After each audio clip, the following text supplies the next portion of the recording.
કોંગ્રેસ પાસે ઉમેદવાર ન હોય તો એ કોંગ્રેસનો વિષય હોઈ શકે ને, બીજેપીનો તો વિષય હોઈ ન શકે.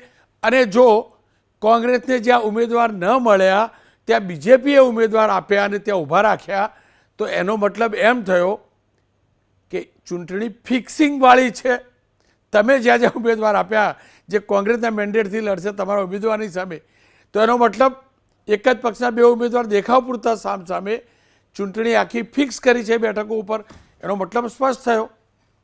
એટલે એવું કોઈ ફિક્સિંગની વાત જનરલી રોનકભાઈ મારે કહેવું છે કે ગઈકાલે જ એવા સમાચાર હતા સોશિયલ મીડિયામાં કે 100 જેટલી ભારતીય જનતા પાર્ટીની બેઠક બિનહરીફ થઈ ગઈ છે. ત્યાર પછી અમને પણ અમારા વિવિધ ધારાસભ્ય મિત્રો અને અલગ અલગ પ્રદેશ કક્ષાના કોંગ્રેસના મિત્રો પણ અમારા છે. અમુક પ્રેસ મીડિયામાંથી જાણવા મળ્યું કે કોંગ્રેસની સ્થિતિ એવી છે કે એની પાસે ઉમેદવાર નથી, એટલે ગમે ત્યાંથી ઉમેદવારો માટે એ પ્રયત્ન કરી રહ્યા છે. કેટલાક કાર્યકર્તાઓએ પણ એવું કીધું કે અમને પણ દબાણ કરવામાં આવે છે અથવા આગ્રહ કરવામાં આવે છે